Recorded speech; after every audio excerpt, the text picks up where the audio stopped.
Hello everyone, ഞാനിന്നൊരു food ബ്ലോഗുമായിട്ടാണ്. ഞാൻ സമുദ്രസദ്യ കഴിക്കാൻ പോവാണ്. സമുദ്രസദ്യയുടെ ട്രെൻഡൊക്കെ ഇപ്പോൾ കഴിഞ്ഞു, പക്ഷേ ഞാൻ ആ ടൈമിലും കഴിച്ചിട്ടുണ്ടായിരുന്നു കേട്ടോ. പക്ഷേ ഇതിന് കാരണമുണ്ട്. ഞാൻ സിസ്റ്ററോട് പറഞ്ഞു, എടീ ഞാൻ നാട്ടിൽ വെച്ച് കുറേയധികം ഷെൽ ഫിഷ് കാര്യങ്ങൾ എല്ലാം കഴിച്ചു. അപ്പോൾ അവൾ പറഞ്ഞു എനിക്കും കഴിക്കണമെന്ന് പറഞ്ഞു.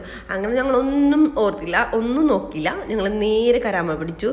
കരാമയിൽ തന്നെ പല തരത്തിലുള്ള റെസ്റ്റോറൻ്റ് ഉണ്ട്. നമ്മൾക്ക് എന്താണോ ആവശ്യം അതനുസരിച്ചിട്ടുള്ള നല്ല ടേസ്റ്റി ആയിട്ടുള്ള റെസ്റ്റോറൻറ്റ് എല്ലാം അടുത്തടുത്തൊക്കെ തന്നെ ഈ ഒരു റെസ്റ്റോറൻ്റൊക്കെ. അപ്പോൾ നിങ്ങൾക്ക് ഫുഡ് കഴിക്കാനൊക്കെ തോന്നുമെങ്കിൽ നിങ്ങൾ കരാമയിലോട്ട് വിടുക, ദുബായിലുള്ളവർ.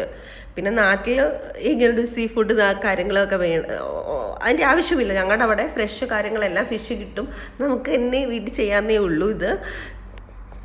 ഇതിൻ്റെ കൂടെ ഒരു മിൻറ്റിൻ്റെ ജ്യൂസും കൂടെ ഉണ്ട്. ഇതെല്ലാം കഴിച്ചു കഴിഞ്ഞ് ലാസ്റ്റ് നമുക്കൊരു കട്ട് ഫ്രൂട്ട്സും കൂടെ ഇതിൻ്റെ കൂടെ ഉണ്ട്. സൂപ്പറാണ്, സ്പൈസിയാണ്. എല്ലാവരും ഒന്ന് ട്രൈ ചെയ്ത് നോക്കുക. പിന്നെ നിങ്ങൾ എൻ്റെ ഈ ചാനൽ ഒന്ന് സബ്സ്ക്രൈബ് ചെയ്യുക. ഞാനൊരു ബിഗിനറാണ്, പ്ലീസ് സപ്പോർട്ട് മീ.